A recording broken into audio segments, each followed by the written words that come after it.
Call the Town of Fuquay-Varina Planning Board to order.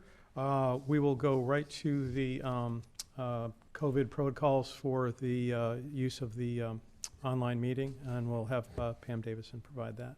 Thanks. All attendees that have joined the meeting tonight have joined muted. If you wish to speak during the meeting, you will need to notify staff you wish to speak. If you are joining the meeting online and wish to speak, please press the raise hand button. If you are joining the meeting via phone, please press the *9 to raise your hand. After you've raised your hand, staff will recognize you to speak by calling out your name or the last 4 digits of your phone number. You will be unmuted at this time and allowed to speak. Once you finish speaking, you will be muted for the remainder of the meeting. If you wish to speak again, you will need to raise your hand again. Thank you. We will go on to item 2, which is approval of the minutes. Purpose of this agenda item is to consider approval of the minutes from the September 21st, 2020 Planning Board meeting. So everybody had a chance to review the minutes of the meeting, and are there any changes or corrections? If not, I will entertain a motion to accept the meeting minutes as presented. Move they be approved as printed. Okay. Got a motion and a second. Any further discussion? Okay, all in favor signify by saying aye. Aye. Any opposed? Motion carries. Okay, we'll go on to, we have no items tabled from previous meetings to cover, so we'll go on to item 4, which is public hearings. And let's see if I can get my, yes, there's the blanket statement. Public hearings are a time for petitioners to present requests and for the public to state their concerns and voice opinions in favor of or in opposition to these requests. If you wish to speak, please come to the podium, sign in on the sheet provided, and state your name and address for the record before speaking in regards to the request. Let's go on to item 4A, CTA 2020-06. The petitioner is the Town of Fuquay-Varina. The purpose of this agenda item is to consider a proposed text amendment to the Town Code of Ordinance, Part 9 Land Development Ordinance, Amendment 12, that addresses several areas for improvement. Further information will be provided by staff. Thank you.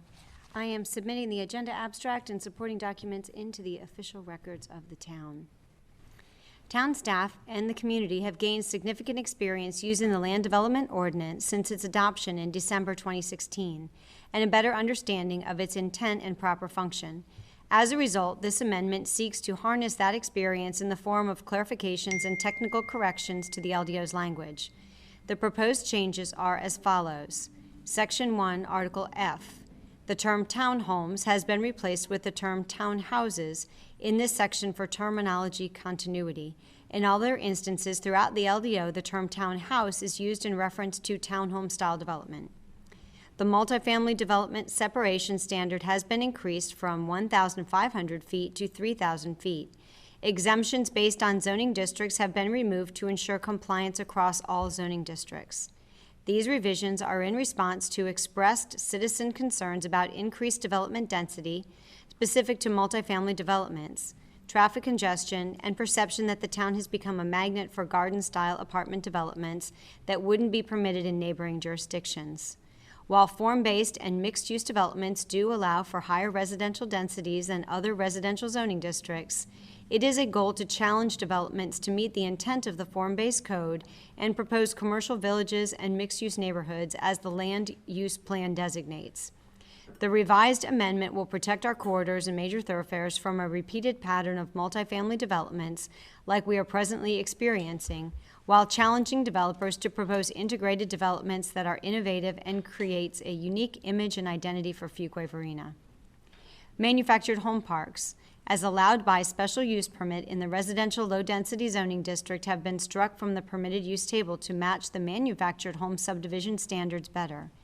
Manufactured home parks are still allowed by special use permit in the residential agricultural zoning district. The manufactured home park section has undergone a complete rewrite and overall clarification to better match the manufactured home subdivision standards. This cleans up and clarifies standards for existing manufactured home parks and provides enhanced guidance to users on how existing and future manufactured home parks may operate. Architectural standards and roadway improvement requirements have been added, and provisions for how existing manufactured home parks may continue, expand, replace, and dismantle units. A grammatical cleanup of this section is also included. Section 2, Article G. Clarification has been added to this section on where required buffer plantings should be located when a fence is installed at the same time as the buffer plantings. Section 3, Article H. The section regarding integrated centers has been amended to correct the word construction to constructed. Section 4, Article K. Language has been added to clarify separate standards to the nonconformity regulations in the DC1 and DC2 zoning districts as outlined in Appendix A. Language in this section has been added to place further standards on the size limitation of manufactured homes when replaced in a nonconformity situation. The previous requirement that the new home match the previous home's footprint was found to be overly restrictive and difficult to enforce.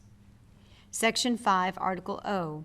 Clarification has been added to this section to where required buffer plantings should be located when a fence is installed simultaneously as the buffer plantings for buffer types A, B, and C, removing conflicting standards and applying a uniform requirement that landscape material intended to provide a buffer to an adjacent property or roadway should be planted on the exterior of a proposed fence.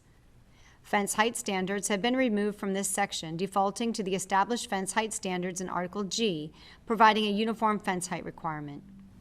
Section 6, Appendix A. Language has been removed from both DC1 and DC2 zoning districts sections that allow a nonconforming use to continue in these districts upon discontinuance or abandonment. Guidelines for identifying a discontinued use have also been added to both subsections. These changes reflect prioritizing the conversion of nonconforming uses in the downtown areas to conforming uses without extended delays in order to promote a vibrant downtown district. Section 7, Appendix B. A correction has been made to this section where the allowed density of the residential mixed-use zoning district was incorrectly indicated as 14 dwelling units per acre instead of 18 dwelling units per acre, as it's stated in other sections of the Land Development Ordinance. Section 8, Appendix E. The ability of the Assistant Town Manager to sign major subdivision plat certifications on the Town Manager's behalf has been added to this section. Staff recommends approval of the proposed Town Code amendment. It is reasonable and in the best interest as it improves upon the Land Development Ordinance's intent to modernize, provide sustainability, and allows for ease of use and enforcement, specifically concerning the town's current standards. I am available to answer any questions. I do have some questions, but I'll hold them until after the public hearing. I don't know if anybody else wants, I'd like to hear from the public on some of these, if there's interest from the public. There any, does anybody else wish to ask some questions prior to starting the public hearing? Either before or after, it doesn't matter. Okay. Good. So the public hearing is now open. Does anyone wish to speak in favor of this Town Code amendment? Anyone wish to speak in favor?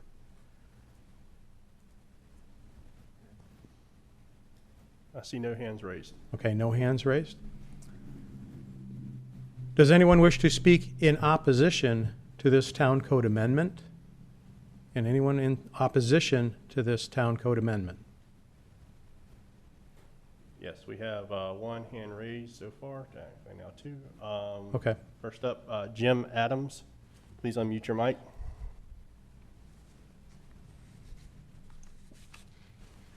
Unmuted.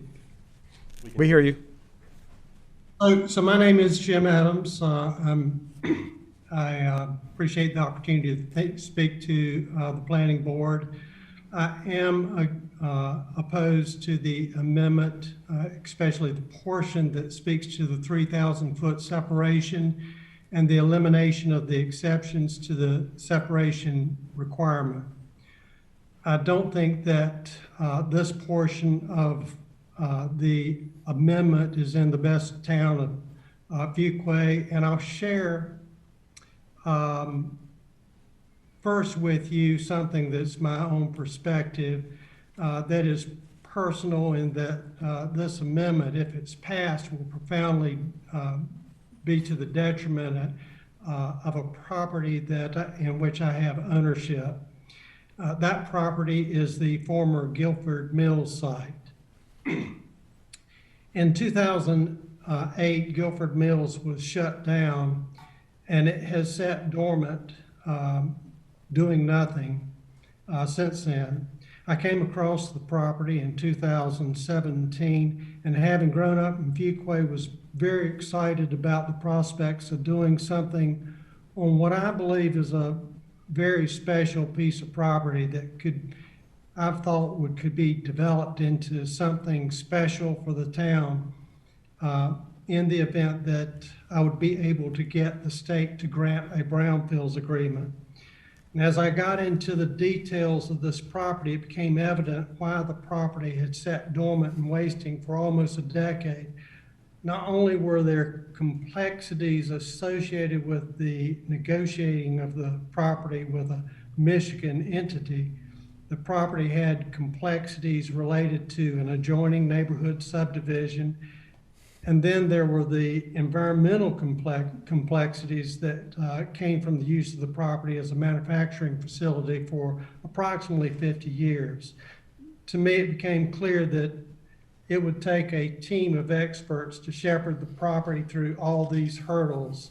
So after months of negotiating with the Michigan landowner and with the help of partners, one being an environmental geologist and another an environmental engineer, both with extensive experience working with DEQ, we began to work with the state to secure a brownfields agreement. That process took over 2 years. We received our BFA, our brownfields agreement, in December 2019, and then hired Stewart Engineering to create a master plan. With that done, we had a pre-construction meeting with Fuquay-Varina staff on June 17th of this year, where our plan was, by all measures, well received. We had a pre-submittal meeting in August of this year and began the submittal process for rezoning petition in September. On September the 17th, we had our neighborhood meeting where our plan was very favorably received by all that attended the meeting. And then on September the 18th, I received the call from the the director of planning, indicating that there would be an amendment proposal that would be presented tonight at this meeting, and it would eliminate the zoning exceptions for multifamily, and that there would be the 1,500-foot separation clause of the LDO would be in place for all zones. So that, of course, as you know, by looking at the amendment, and as read by the planning director, has been extended to 3,000 feet. The zonings that are currently excluded from the separation requirement are the downtown center district zonings and the mixed use zonings of residential mixed use, neighborhood mixed use, and urban mixed use. Guilford Mills is on the Vision Land Use Plan as Commercial Village District. Because we're 40 acres and therefore over the 20 acre number, we are required to have all 3 mixed use zonings. It was our plan to have a multifamily site on the property, probably in the neighborhood mixed use section of the property. However, the amendment, if passed, means our property will be relegated to retail and commercial uses. We believe that this property that we have worked on for almost 4 years now has sat wasting and unproductive, will continue to sit for an undeterminable period of time if this amendment is passed. I know from talking with town management that they believe that another core properties type development with big boxes can happen on our site. I will tell you that we really wish that were the case, but we all know that there's been considerable development on our northwest side of town and that there is more to come, including the new Wegmans and Lowe's Home Improvement. You know, it's not that there isn't commercial development in the area of the property. And I believe that there's more to come. It just is not of the bigger box type, and it will not be in the large volumes required to support a 40-acre site. So, you know, as I say, there is development in the area. There's a Food Line shopping center to our site, contiguous to our property, and just to the west is the east of Broad property. Across Highway 55 is a commercial site that is waiting for development, and it has apartments behind it, which is what we see normally in development is apartments will be around commercial property. To our north is the Fuquay-Varina property. That's part of a residential subdivision.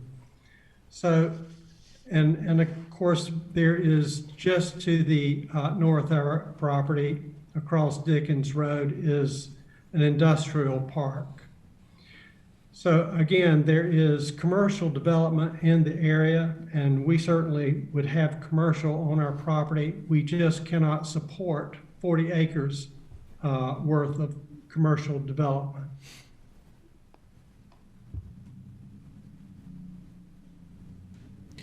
Is that Thank it? you. You're welcome. Thank you.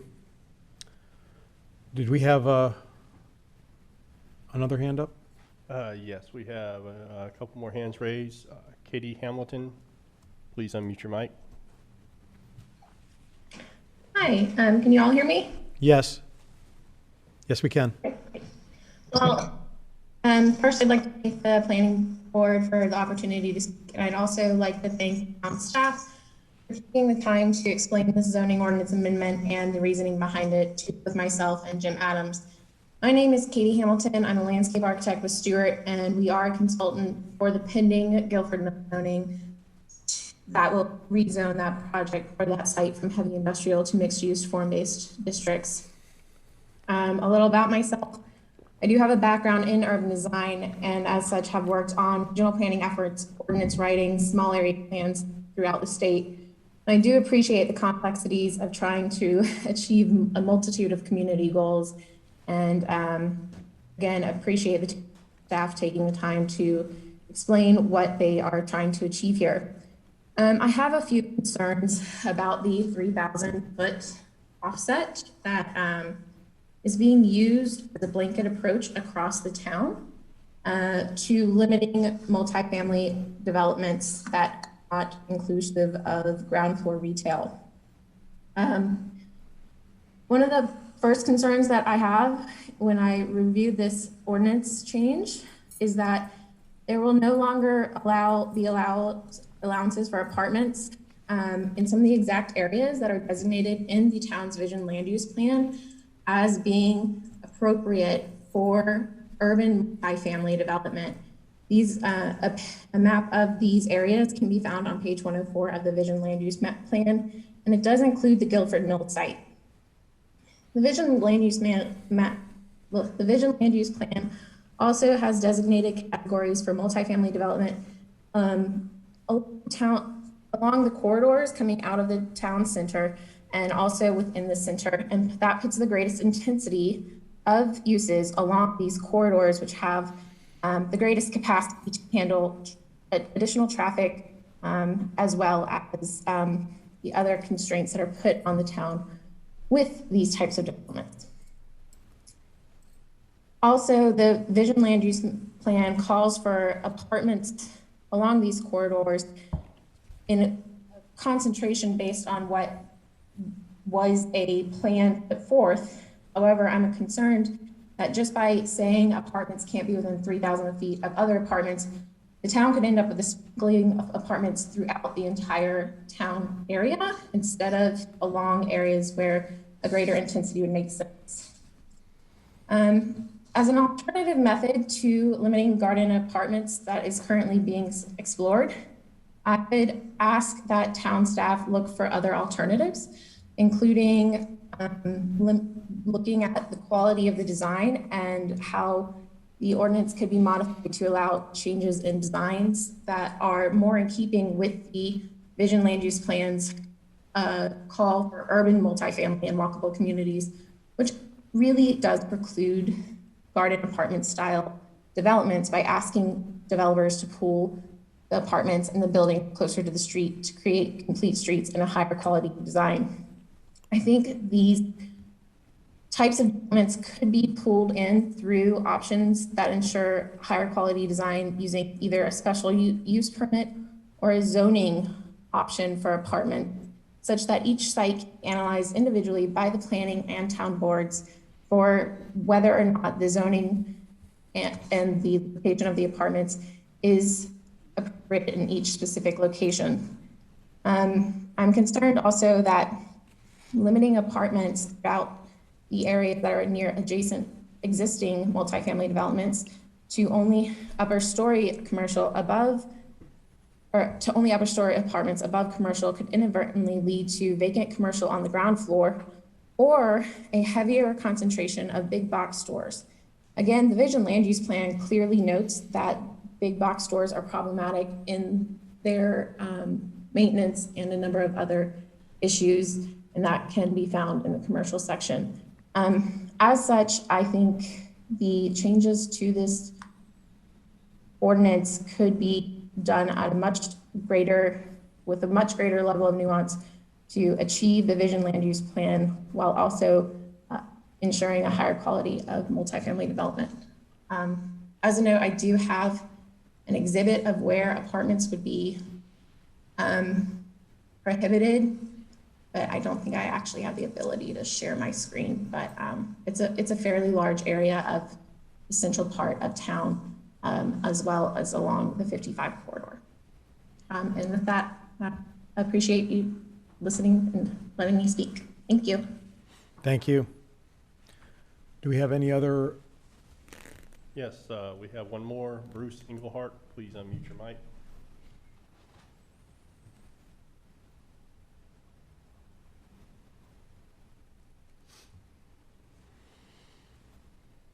We cannot hear you. 1 second. Bruce, please unmute your mic. Okay, can you hear me now? Yes, we can hear you. Okay.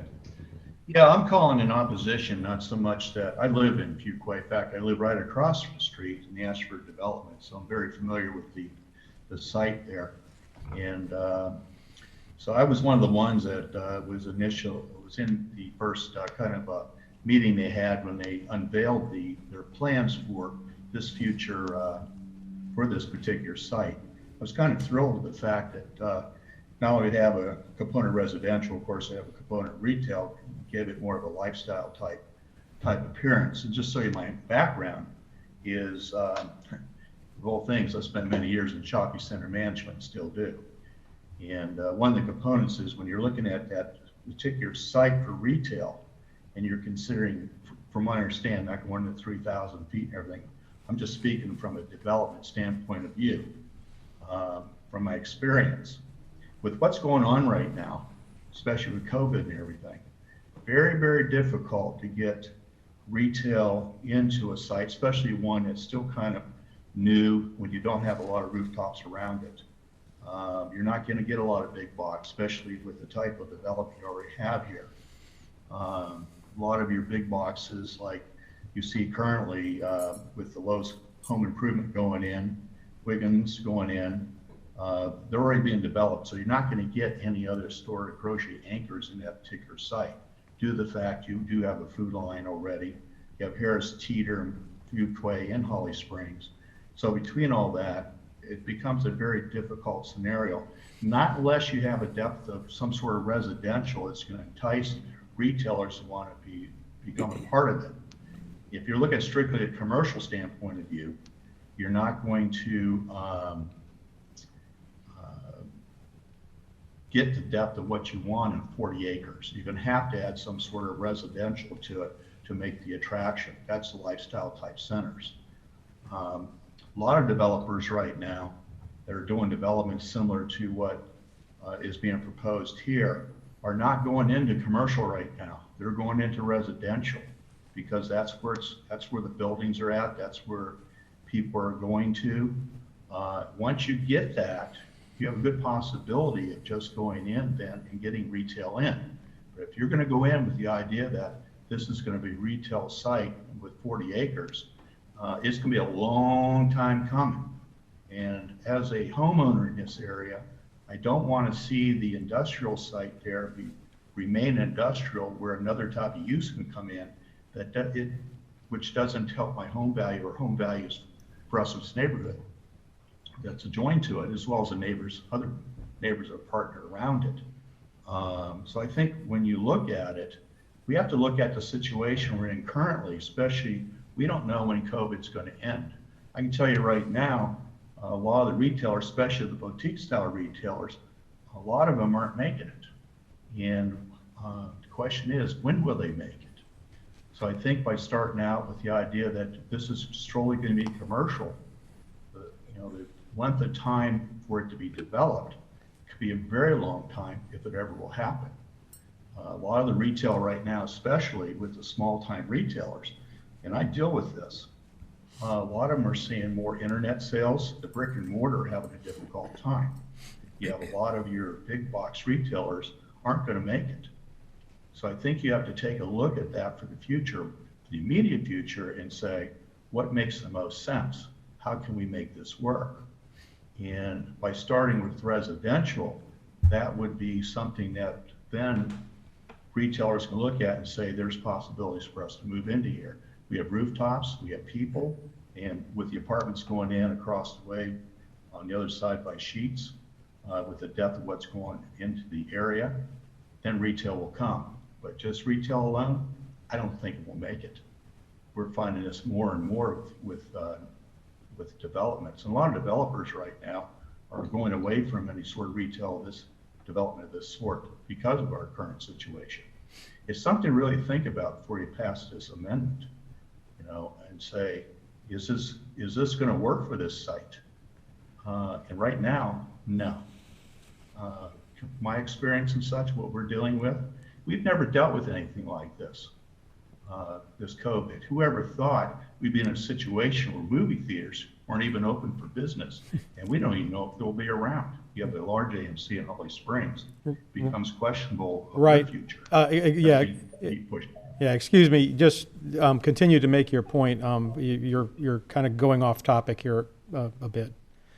Okay. Did you have any I'm other? just going to say my point the point of the matter is, when you look at this particular site, you have to look at the immediate future as far as what would make it successful. And success would come first by getting rooftops in, so you have a depth of population or people, so that the retail itself could come and become successful.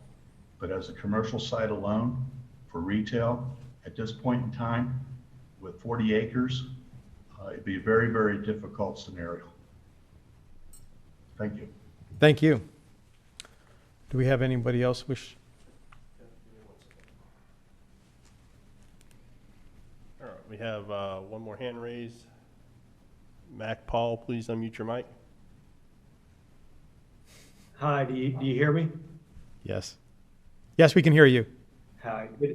Okay, good. Yeah, and I apologize. I jumped on, I was trying to get off another meeting. Are we still discussing the proposed LDO amendment dealing with the spacing requirements for multifamily? This is the town code amendment that does include that particular item, yes. And you are in the opposition. You're in the opposition portion of the public hearing. But you can speak either in opposition or in favor of. Okay, thank you. I'm speaking in opposition of the proposed amendment, and I work with Morningstar Law Group. We represent a number of primarily developers in the Triangle region, and also work on a number of ordinances. In this case, we're representing GMR Holdings.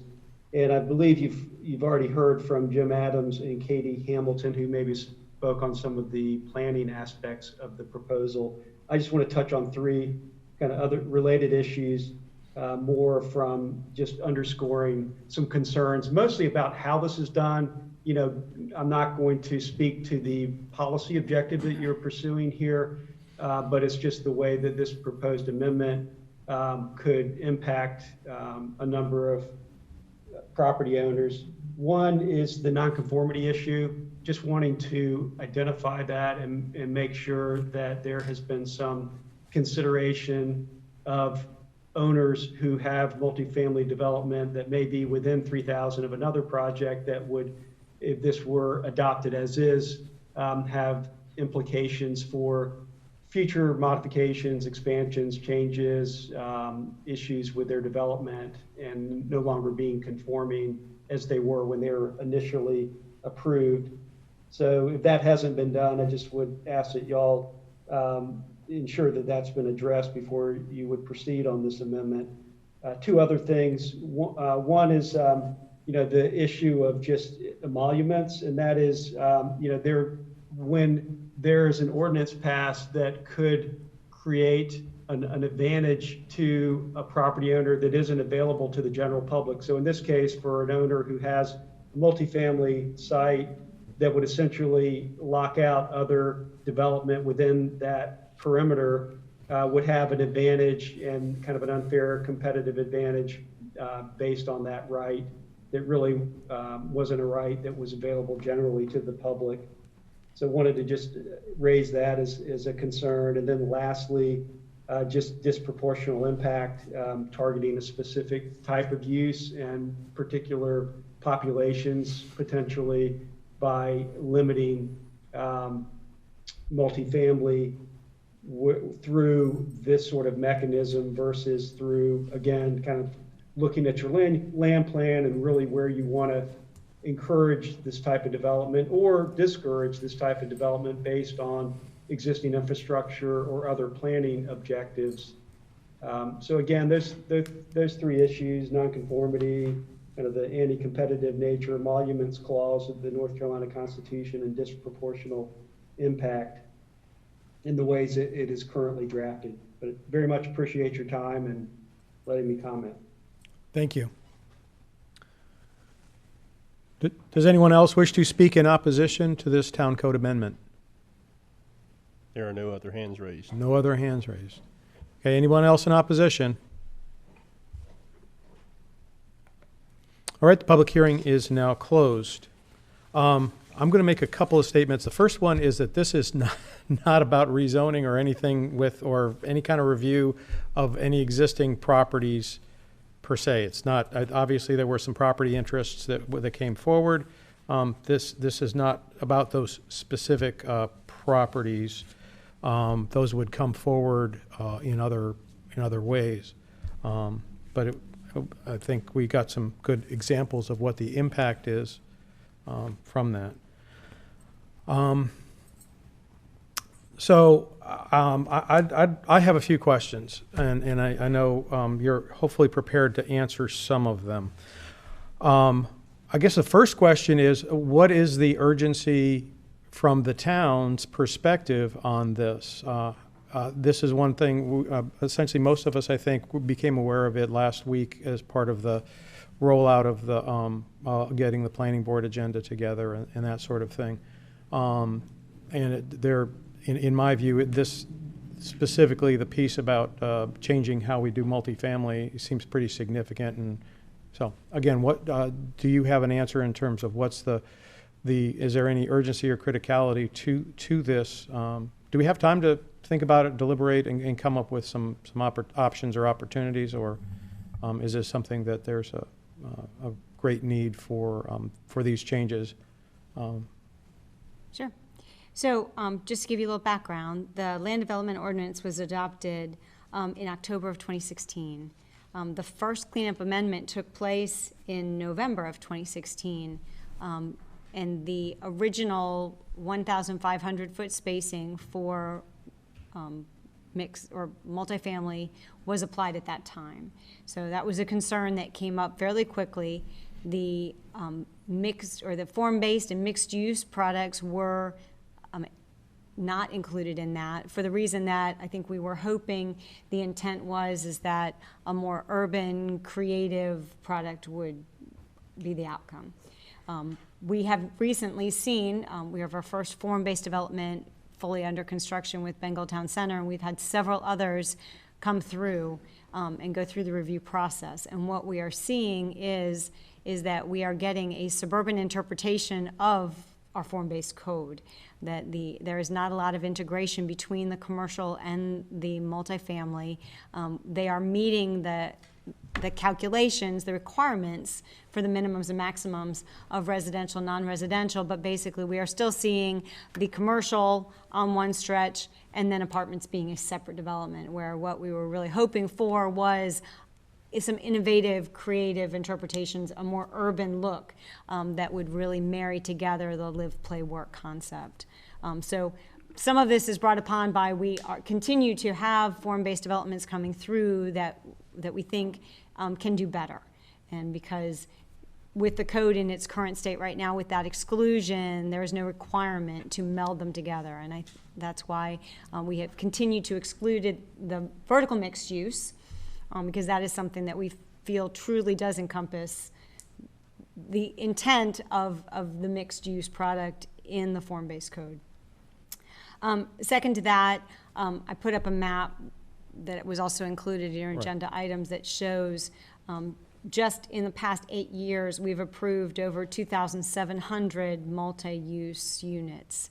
There have been a lot coming through. And so I think the urgency is it just seems like there is a pattern right here that they would like to slow down a little bit. The 1,500 feet was originally imposed in 2016. We have a few years under our belts to see how that's worked, and we continue to get garden-style apartment projects coming in, coming down specifically 55.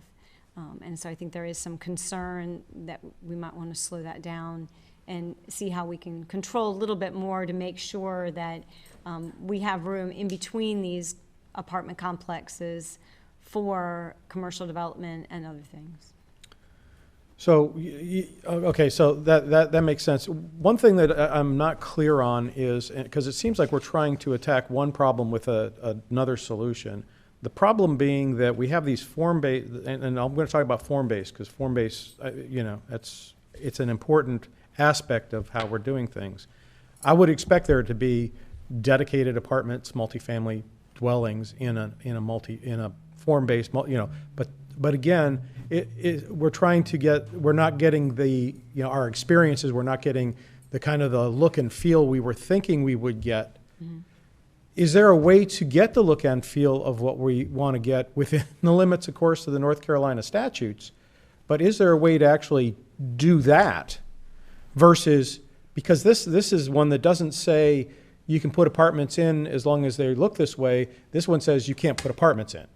And if you don't, within these bounds, and let's face it, when we as a town, when we put in longer distances between the same use, it means we don't think that use is something we want a lot of. Mm-hmm. And because if you look at where else in our ordinances we have those kind of things, tattoo parlors come to mind. Mm-hmm. Apartments are not tattoo parlors. Mm-hmm. We may have had, almost 3,000 new apartment units come in, but we've also had thousands of single-family lots come in as well. So, we have a lot of people coming to Fuquay-Varina. We need a place to put them, right? So that, in my mind, is, so it sounds like we're trying to use, first of all, trying to put apartments as a negative thing, which I don't think that's really the intent. I think the intent is to, when apartments are built, especially within a form-based, especially this kind of commercial village setup, we are thinking that we want them to be the look and feel of an urban, live, work, play sort of a thing. Like you said, we don't want the suburban garden apartment, right? I mean, that's, we want something that's on the street that, looks like, they're vertical, they are dense, and that's really what we're looking for, is that density. And I think the solution we are seeing with that is the vertical mixed-use product, where you have commercial or office on the first floor with vertical above. I guess I'll have to disagree with that, because I see that's why we have the 3 different districts within form-based usage. That's why we have, the different districts, so that we can have a residential area that might not have, I may be okay walking a block or 2 to the corner store that we envision it's going to be, in Fuquay-Varina, it wouldn't be called a bodega, but, that's what we're looking for something like that. It doesn't necessarily have to be in the ground floor of my apartment building. So I guess I kind of, like I said, I kind of disagree that, and if you look at during the formation of the land development ordinances and the examples that were put forward, especially for the commercial village, there were sections, but of course now, I have in my mind what those apartments look like, and they looked like, brownstones or whatever you want to call it. They were fronted right up to the street. You walked right in. They didn't have any, they might have been some parking on the street, but essentially, that's a sidewalk. It's walkable, it's wide, and you can walk down to all the retail and other things that are available within that whole form-based thing.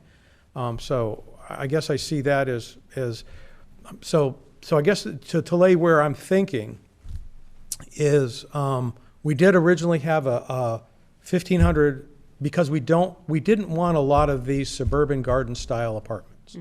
That was the purpose of it. I'm just, fortunately I'm an advisory board, so I could tell you what I'm thinking. So I see this as that made sense. We don't want a lot of we don't want, basically apartment after apartment after apartment after apartment. I will point out, though, that those don't have to be ugly either. That you can, in fact, there's areas of Charlotte that have incredible amounts of apartments around the university area. You wouldn't know it driving down their major thoroughfares, because they are all well buffered, well hidden, and well put together. You have to go around the back to get to them. But you'd almost think you're in a rural area as you drive through, say, Harris Boulevard in Charlotte, as an example.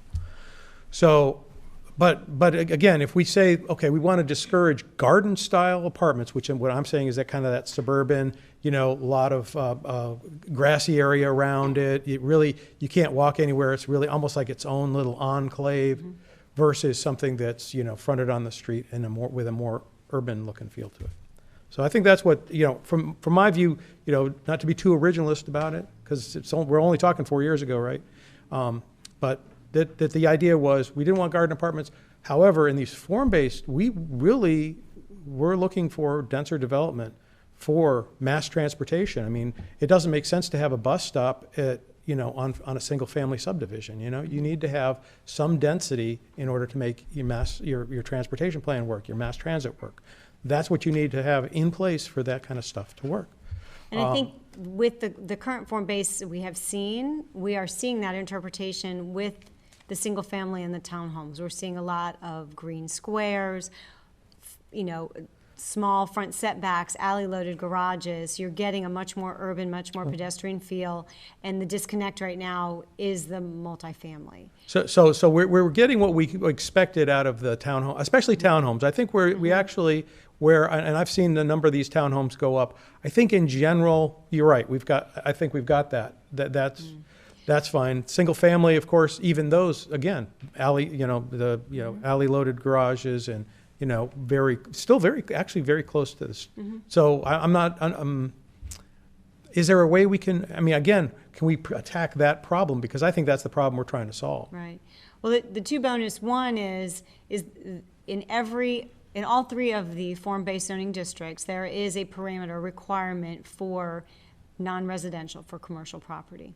Right. The bonus is that if you do a vertical mixed-use product, that can basically count as your commercial property, and you can still get the density above. That's the one side of it.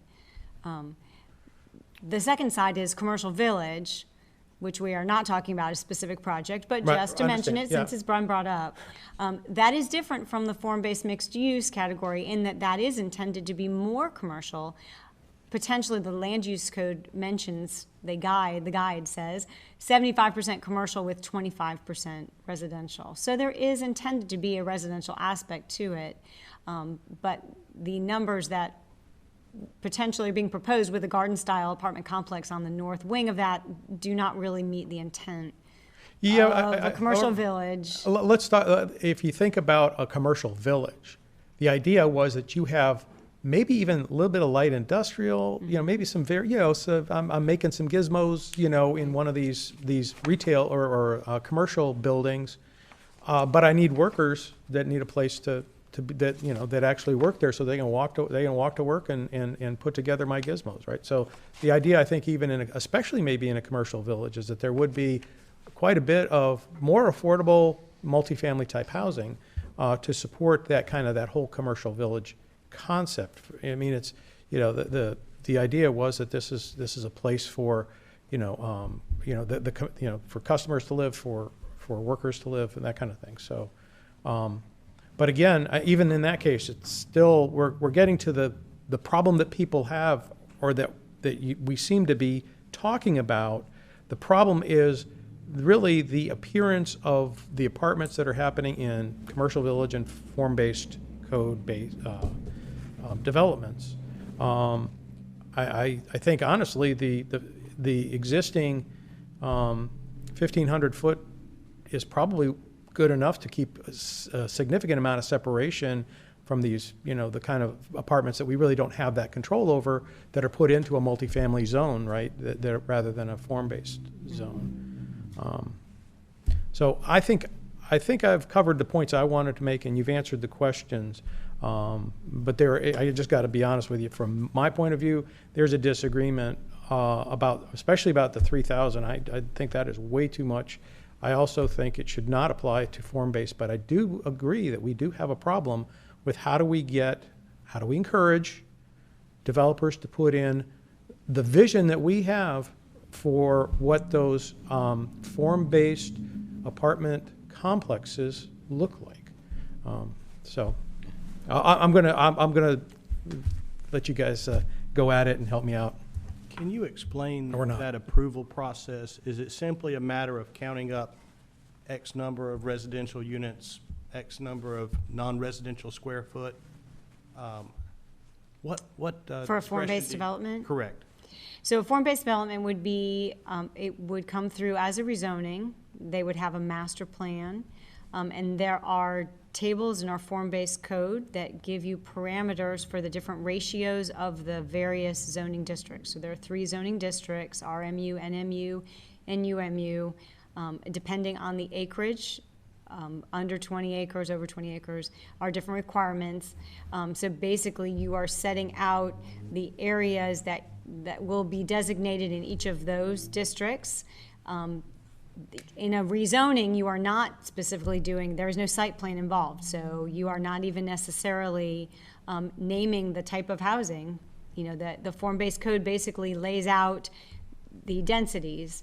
The developer in question did have a pre-development meeting where he did show a layout, an idea, so we felt that it was in his best interest for us to be honest with him and tell him that this was coming down, because I would hate for him to go through and do a rezoning for specifically something that he had shown. But the actual housing type is not always associated. It can be associated with kind of the zoning conditions, but it does not always have to be. But basically, your master plan is laying out, it is identifying where your civic space is going to be. The required civic space was just 5% of your total acreage, and defining what types. We have 6 categories of civic space, and it's designating those acreages of residential and non-residential development. The different zoning districts have different minimum requirements of 10, 20, and 30 respectively of non-residential required. So what the master plan is delineating is all the parts and pieces to meet the form-based code requirements. Right. Let me try to ask a question a different way. It's my understanding the problem you're trying to solve is that there is a lack of interaction between the uses. That there is, here's the non-residential section, here's the residential section, and there's no mixing. Right. I would agree that a requirement for the first floor to be non-residential is one way to encourage that type of interaction. Is it the only way? Because I would argue that there are probably other ways you can do that. I'm just asking, do you lack the discretion in the current policy to require that? Right. And so this is sort of an easy way for the staff to ensure that interaction will be there. And I'm just trying to figure out, are there other options so that you could get to the same goal without having to require that first floor to be non-residential? Right. I'm sure there are other tools you could put in the toolbox. We also did discuss in coming up with this amendment, did it make more sense to apply additional regulations, right? Development regulations, facade regulations, things like that we do in some of the other categories in the ordinance. And this was the solution we did settle on. Okay, kind of a follow-up to both of theirs, and I'm going to kind of come in at the same angle but different. Because I'm kind of on the same board with Alex and Ed here, in that it seems like we're trying to solve a problem that we know is a problem, but I'm not sure that we're putting it in the right place, because we're trying to solve a problem with a universal 3,000 feet. And for me, I think that creates a couple different problems. It creates a lot of confusion in things such as, all right, let's say that somebody wants to develop a piece of property that is bordered with Holly Springs, and there's an apartment complex right near the line. Does that count or does that not count? Because technically you're not achieving the same thing you thought you were going to achieve if you can still see that apartment complex in Holly Springs, but you're putting one right in Fuquay. But if it doesn't apply because it's in a different jurisdiction, you're not really getting anywhere. The other part of it would be is expandability of existing. And I think the attorney that spoke, I thought that was a very good point with nonconformance. You know, I'm going to just use an example of a couple of the apartment complexes in town now, like Marquis Station. There's some vacant land near it. Say Marquis Station is doing very well, and Culver's has come in, and that we're getting some achievement in what we're trying to get there. And now they're like, oh man, all these people want to be here and in this area, and they go to buy the property next door, and they can't do phase 2 now because they are their own worst enemy. So if we're getting to the point where we're trying to solve this problem, we don't want to become, the rental community of USA, which I fully understand. Is there a way to fix the form-based zoning? Because that seems like that's what our issue is you guys don't have enough teeth on the planning side to be able to say, yeah, you meet the numbers, but you don't meet the intent. Mm-hmm. You can meet the numbers, but not meet the intent. And there are other municipalities that kind of will tell you to have a nice day on those things. And I wonder if we just need to be more stronger on that end, and somebody needs to be able to give staff that backing to be able to say, you don't meet intent. And I think we do that by looking at how we adjust and pull multifamily out. Maybe multifamily, you can only do multifamily in a form-based zoning. So it basically has to be rezoned, and it comes to you through a rezoning process. Has to come through all these boards through a rezoning process, and then you get to see it through a form-based. Has to have a master plan. You site-specific, and you have to have those numbers, and you get control of those numbers, and it has to meet those intents. Some of our neighboring communities, like Cary, has TAS areas where it has to have a certain matrix of what they want. You don't meet that matrix, you can have a nice day. And I guess if we're trying to get to that point, which I can get behind, why don't we get to that point? It sounds like maybe this may be a temporary fix to get to that point, because I think writing that code may take a little longer, but kind of to the staff's credit and to the town's credit, and then also to what one of the gentlemen brought up was, that retail's not going to do well now. Well, you can't make zoning decisions based on what one use is going to do at this current point in time right now. I mean, everybody knows that life is cyclical. At one point, office use was you couldn't find office space anywhere. Then all of a sudden it's medical office. And then now all of a sudden it was retail. And then now we're into this residential game where residential is rampant in multifamily and single family. But my question would be is we've got this big text code amendment when it comes to mobile homes and all these different restrictions and all these different things. You got to get a special use permit and this and that. And we have one line for apartments or for multifamily. So the question is what are we trying to achieve? And are we really solving the problem, or are we not solving the problem in the right manner? I guess would be my question is there a better way to do it, kind of as what Ed and Alex have said, and go dig into the mixed use, into the form-based zoning code and say, all right, what in the form-based code isn't working for us, and modify it that way. I mean, this particular project that we're not going to say still has to be rezoned, and if they don't meet the intent at this point, then they can't get a rezoning, and it has nothing to do with what this text amendment really says. Mm-hmm.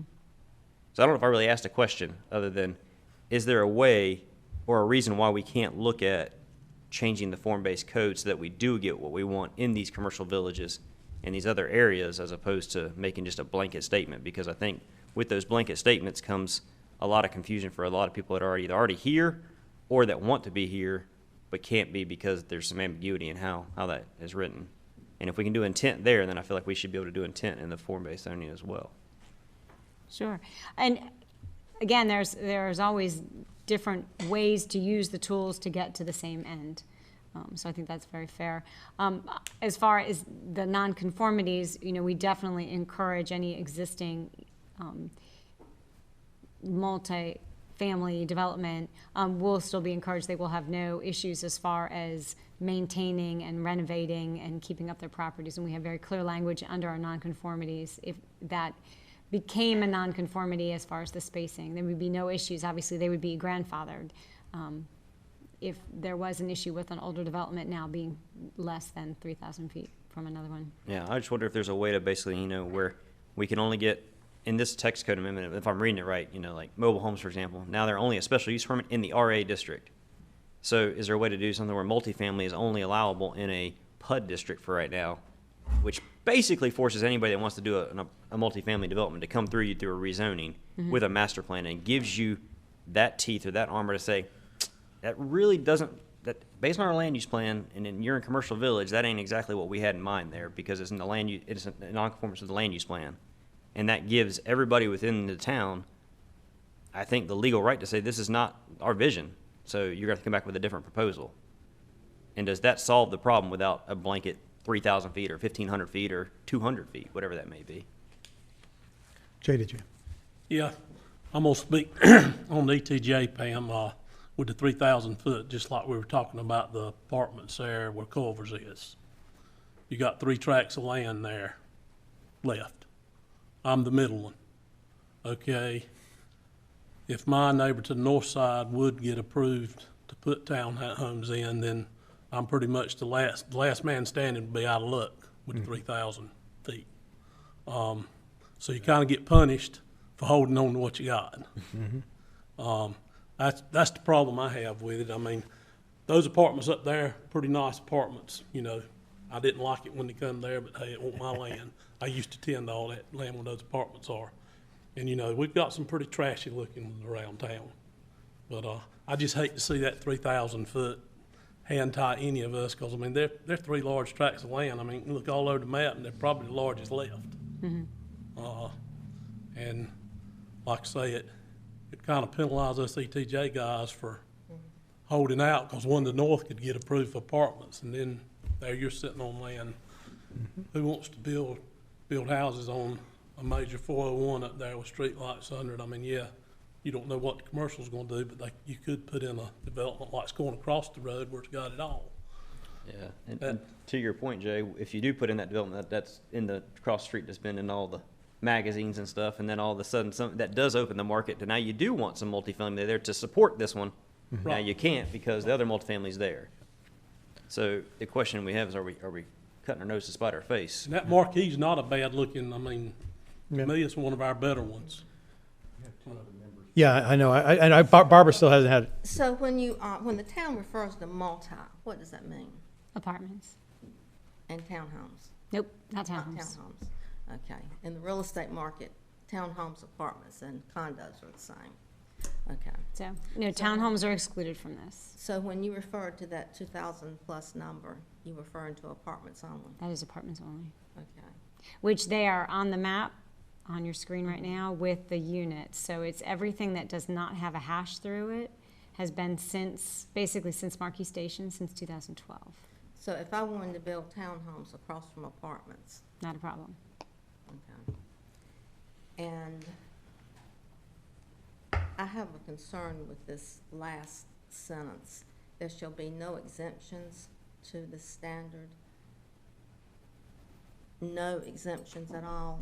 Based on the zoning district. So that's in response to the fact that currently mixed use and form-based developments are exempt from this standard. So that is now, everybody is included in that space. There's no exemption based on your zoning district. Okay. Also, under mixed-use development standards, where you talk about townhomes, attached and residential units, and less than 4 dwelling units. You know what I'm talking about? Quadruplex. Yeah.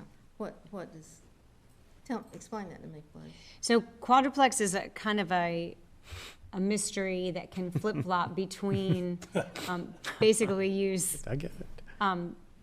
in your single family, can have either a single family detached home, a duplex, a triplex, or a quadplex. Those are all applicable to a single lot.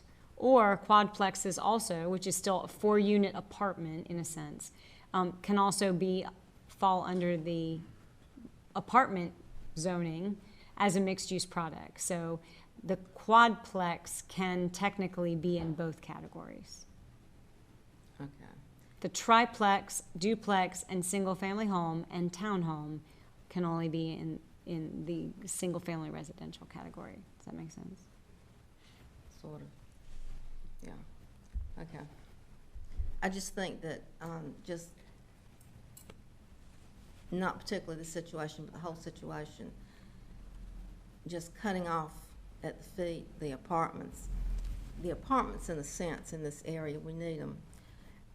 They're not low income, but people that cannot afford homes fall back to the apartments. And with such an influx in this town, I can't see that the 3,000 feet is beneficial. So one thing to mention, looking at your map, is that there are a substantial number of apartments that are still, the retreat is only about half built out. They are still finishing their other half. South of the retreat is the Crossings, which will be another apartment complex.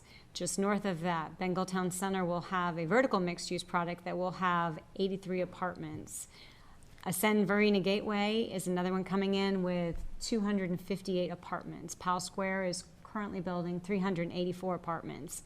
We have a mixed-use project going in right in the heart of Fuquay that, again, will have apartments. So are there any... Those are all still coming. Those have not been finished Right, yet. so are there any lagging that are in the same situation? Is this applicant? So this applicant has not officially had anything, I mean, they have submitted a master plan for staff review. But this is the only project that I know of that is currently in that situation. concerns apartments. The only other one that falls under that is on the very north, on the Holly Springs side, right next to the Holly Springs border on your map, the green parcel. They have promoted in the Triangle Business Journal apartments, but they have not submitted anything to town and not met with town on that project. Okay, thank you.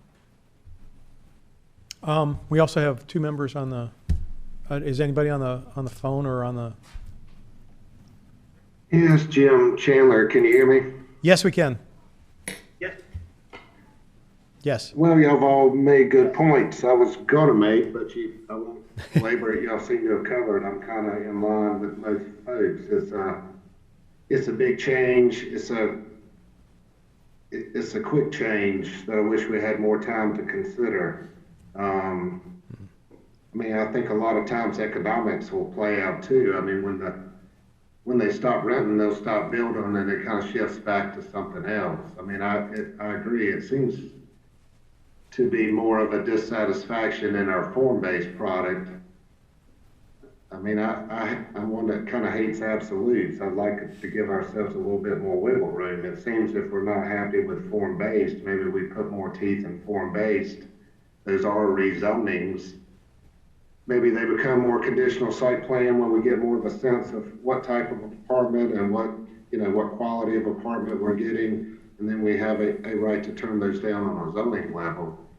It just seems like we need to, I kind of agree. I don't want it to be one after the other, but I just think there's a better way that we need to probably look at it doing it than the way that's in front of us. Thanks, Jim. Michelle, I think you're also on the phone. Did you want to? Just giving you an opportunity. I agree with everything that's said tonight, and while I don't like to say, oh, we should be like Cary, I do agree with Andy that Cary does have some good standards, excuse me, with conditions that they're putting on around that's different from form-based code that maybe we should consider moving forward. And just one quick question, Pam, where did the 3,000 foot number come from? I believe we looked at the pattern of development currently being developed along the corridors, and the 3,000 feet was, if you take some of the natural patterns that we're already seeing, for example, in between Marquee over on 401 and the Retreat, I believe that's close to around 6,000 feet. So that would kind of give you somebody right in between. It kind of gives you an increment.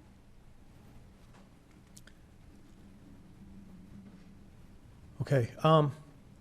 Does anybody else have any discussion? Because what I'm going to make a suggestion, and I'm willing to make, go, yeah. Two items. Sure. One is just a statement. You know, my preference would be when there's a problem like this we're trying to solve, I think it would be helpful if, one, we have more time, two, options, you know, with a sort of pros and cons approach, rather than just sort of an absolute 3,000 feet. I'd like to have more discussion and more review of different tools you could use to accomplish that problem. And then the second issue I have against the amendment, a good bit of this amendment is what I think we have in the past referred to as sort of a housekeeping item. We're going to swap out townhome and use townhouse throughout the ordinance. Makes sense. But a while back, we had a text amendment, and a member of the public pointed out that nowhere online could he actually find the text of the amendment to review it. And I actually went and looked. I didn't think that was the case at the time, but the gentleman's right. There's nowhere online where I can see this amendment. So, Mr. Chair, I kind of laugh at myself when you open the public hearing and said, does anyone have any comments to speak in favor? How would they know? Mm-hmm. Right. How would anybody speak intelligently about the text amendment if they didn't already have a private conversation with staff? So, you know, I think that even the housekeeping items should be posted online where folks can see it. So that would be my second issue. One, provide more options, and let's have a discussion of pros and cons on how to solve these problems. And number two, make sure the text amendments are posted so folks have an opportunity to comment. And another thing that could be is you get, like, we've all focused on this one piece of this text amendment. The text amendment is 9 pages long. The other stuff is like dictating where the fence goes and the vegetation. Perfect sense. Mm-hmm. I mean, like, makes absolute sense. Yeah, we're all focused on one piece of it. And that's what we all got. We kind of all just started focusing in on that thing. Yeah. It kind of like lended itself to that. One response to your two things. One is please do understand that staff and management have gone back and forth and talked about options. This wasn't just the first thing that came to the mind. So we have looked at the choices and come up with what we felt was the best solution. On the second side, it has been brought to our attention, and we will, moving forward, being that these are not as much cleanup amendments as they were in the beginning with, you know, misspellings and accidents like the townhouse to townhome. These amendments, we will move to putting more detail in the newspaper ad, as well as, you know, we have the technology now to get the amendments available to the public online. So I think that's great.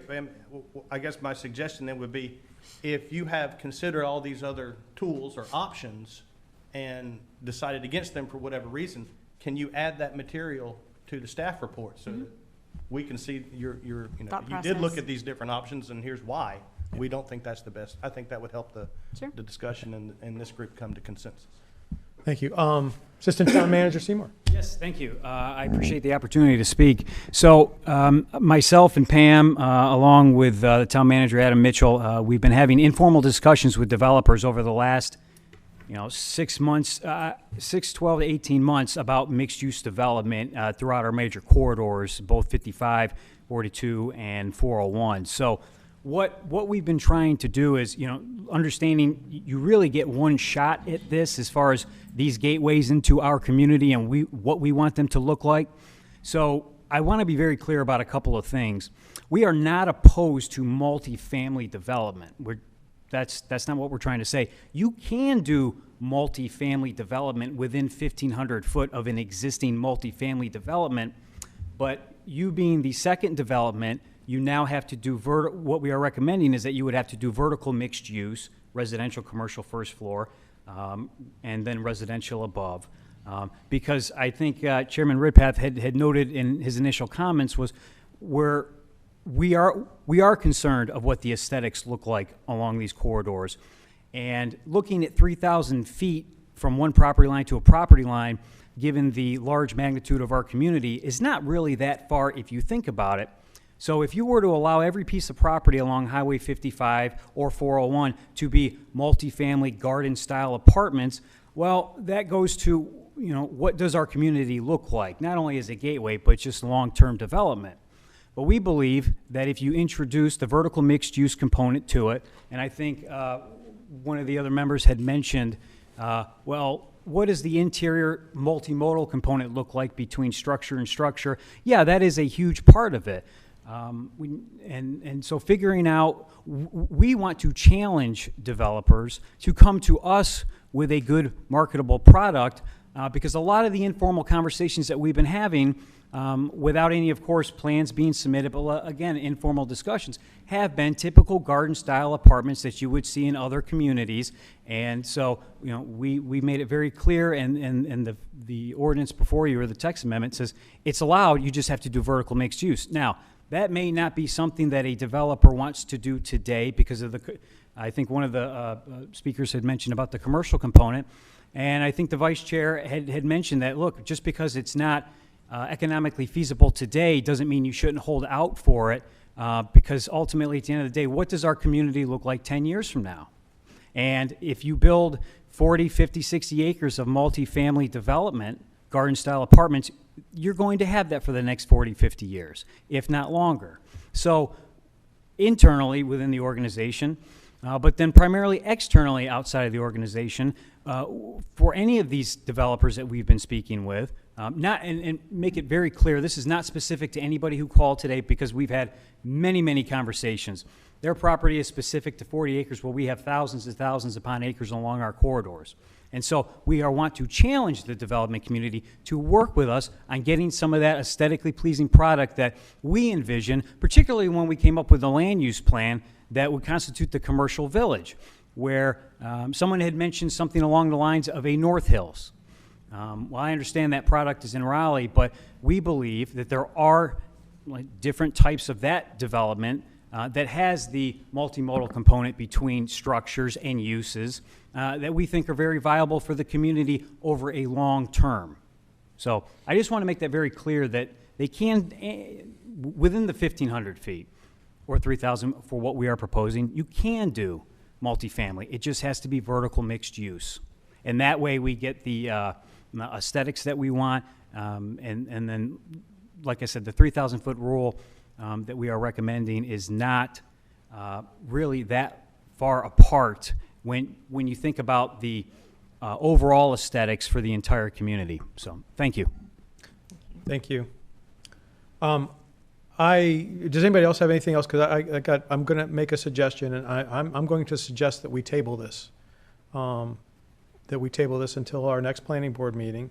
But I would recommend we ask staff to kind of take away what we've talked about here, and since it's going to be a tabled item, then we can have, with the expectation it would be, probably a further deeper discussion, because obviously most of this there doesn't seem to be a great urgency for. There's not like something's not going to happen if we don't do it. Get it in front of the Board of Commissioners right away. But I think it's something that it makes sense for us to be prudent and really think about what this is, and just taking the temperature of the board. I'd rather not just have it go down in flames and so let's I mean that's mine, and I will put that out to the board, and I will entertain a motion to table it with instructions to staff to address some of these issues at the next planning board session. Yes. Procedural question. Yes. When the planning board tables an item, can staff carry that item onto the Board of Commissioners? Or are you required to honor that? Are you required to have action from the planning board before the city council takes action? That's a good, is that a James question? It's a good question. Yeah. James? There's a provision in the code that the planning board doesn't act on within a certain period of time, it goes to the town board, so the planning board can't stall it out forever. Well, thank you. And That wasn't my intent. That's not our intent, but it could be a concern. I mean, honestly, that's why I asked the urgency question, because I don't know. Sometimes these things, there's somebody, waiting with bated breath on the Board of Commissioners to take action on this. However, I think it would be, again, as part of the process to discuss with the commissioners at the next board meeting or whenever appropriate, especially if you have items that you want to discuss with them and get some feedback from them, that would be fine. But again, I think our best option is the planning board to do our due diligence. I would recommend tabling. I kind of have another question. I mean, this is always the issue when you stick multiple things in one. Again, all we're focused on is one item of a pretty good text amendment. Like, kudos to you guys for, like, the other stuff is great. I mean, yeah, it really, yeah. We are stuck on one thing, and we're going to table and hold this whole thing up for one. Is there any way to break one piece out? Because I don't understand. I mean, I get what you're saying, Ed. And I agree. I don't know how do you. Right, that's why I asked about the whole amendment. I think it's one that there's nothing that's going to break. Yeah, so it's all or nothing. I suppose you could recommend approval of the text amendment, excluding with the exception of. Here's the problem, though, that we may not see it again. Then this goes in front of the Board of Commissioners, and then they could say, "Oh, I think that's okay," and then they could pass it, and then we'd never see this again. Good point. The basic procedure is if we send this along, that could be added to it there. Again, I think what's important and what would be most helpful to the Board of Commissioners is for us to come to a good conclusion that we can make a really good recommendation to them. And frankly, we have the time and we have, staff attention to help us, and it's always nice when we can just, things make sense and we can just put them along. This is one of the times I think where we can really make a difference in terms of making sure we address the exact issue, and that the Board of Commissioners, when it does finally get to them, they'll be ready to take some action and take our recommendation seriously. So, yes. Don't get me wrong by me bringing my stuff up, Pam. I've lived here a little over 61 years, but I just I'm for quality. You heard the remark I made. I'm all for quality. I'm glad to see some teeth go into some things. That just, as being a landowner and an ETJ, remember, it kind of slapped me, looking at it. Mm-hmm. At 3,000 foot. 3,000 foot's a long ways. It is. And especially, I mean, you can take 3,000 foot and you can eat up 2 of those tracts of land. And it goes corner to corner. That's the other thing. It's not middle to middle. It goes corner to corner. So it's, yeah, I've looked at them too. Everything else looked good to me, and like I say, I just wish we could work a way to put teeth in the quality. And, I don't think there's anybody in this room that want to see something that looks nice go into Fuquay. Yeah. Because we live here. And meet that vision. Thank you. So I'm open to a motion to table. Unless somebody wants me to make it. I'll move we table it. Okay. A lot of the next board meeting. When's the next board meeting? What's the date of that one? 19th.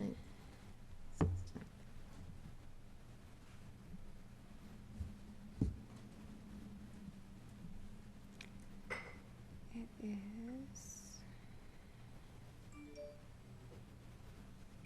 November 16th. November 16th, okay. So motion to table consideration of this item and continue to the November 16th Planning Board meeting. Do I have a second? Second. Motion and a second. Any further discussion? All in favor signify by saying aye. Aye. Any opposed? Okay. Okay, motion carries. This item is tabled until the next planning board session. And again, directions to staff. We'll all come back with, and even some of us may talk to our neighbors or who we consider our constituents, if we have any other input. This will give us some time to do that. All right, public hearings are now over. Other business, 5A, preliminary subdivision plat. Sub PR 2020-08, Malin Ridge subdivision.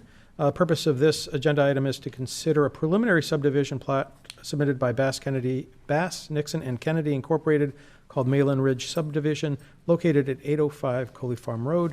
More information will be provided by staff.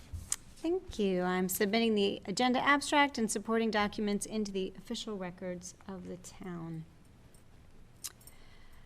The submitted preliminary subdivision, Malin Ridge, is located at 805 Coley Farm Road on 8.43 acres in the residential medium-density conditional zoning district, with the following conditions regarding the site-specific standards of the subject property.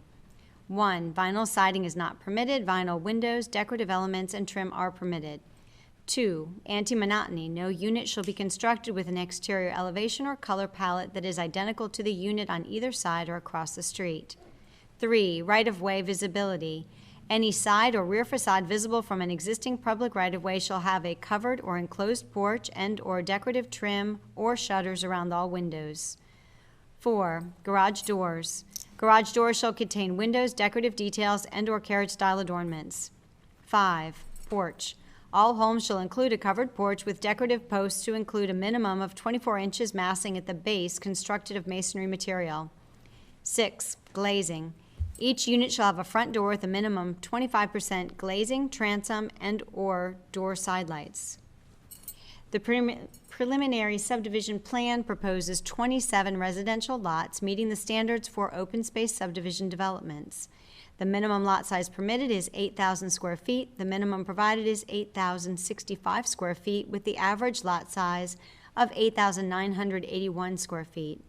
Following the 10% open space requirement for subdivision developments, a minimum of 0.84 acres of overall open space with 0.17 acres of common green area is required. There are 1.25 acres of overall open space with 0.23 acres of common green area provided. Vehicular access to the project area is provided via a connection to Coley Farm Road, a continuation of Glenwick Court from the adjacent Broadwell Trace subdivision, and a proposed stub street to the north of the project. Coley Farm Road is classified by the 2035 Community Transportation Plan as a portion of the future Fuquay-Varina Parkway, and therefore is a 120-foot right-of-way. The future Fuquay-Varina Parkway is identified as a 4-lane median divided road with side paths, with a carrying capacity of 36,600 average daily trips. Coley Farm Road is currently a 2-lane with a capacity of 18,300 average daily trips. 2017 NCDOT traffic counts on Coley Farm Road indicate a volume of 1,100 average daily trips. 2019 traffic counts are not available at this time. This development will be responsible for half of the future right-of-way dedication and construction. Glenwick Court, which is classified as a local street by the 2035 Transportation Plan, is an extension of an existing stub road in the adjacent Broadwell Trace subdivision. Public water and sewer are available to serve the subject properties and will be installed by the developer. The proposed preliminary subdivision plan meets all town requirements, and as such, staff recommends approval. I am available to answer any questions. Anybody have any questions? I actually have 2. Okay. Sorry.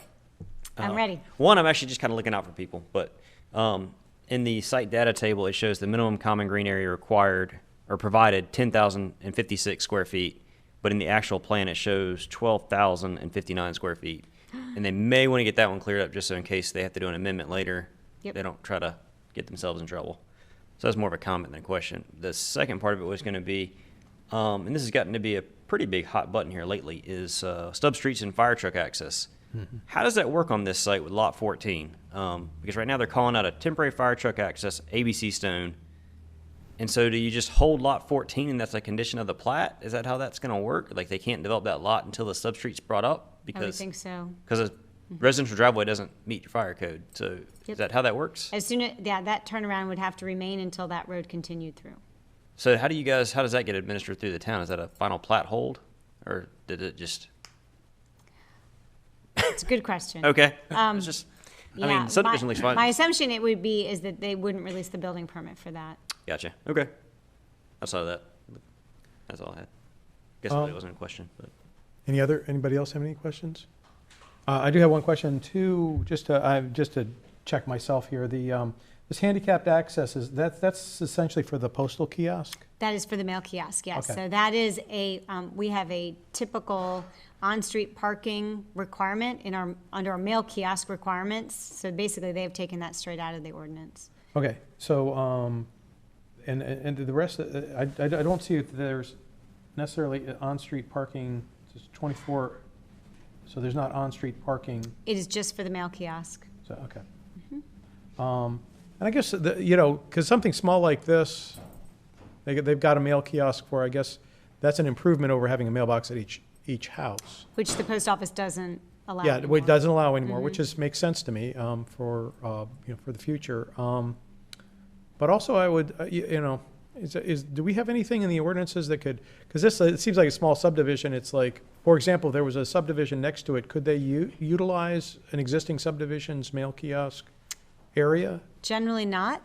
Generally, they would need to supply their own. And that's why, in a larger subdivision, generally, we would have an off-street parking lot, and the number of parking spaces is designated by the number of kiosks, obviously Right. the number of people in that subdivision.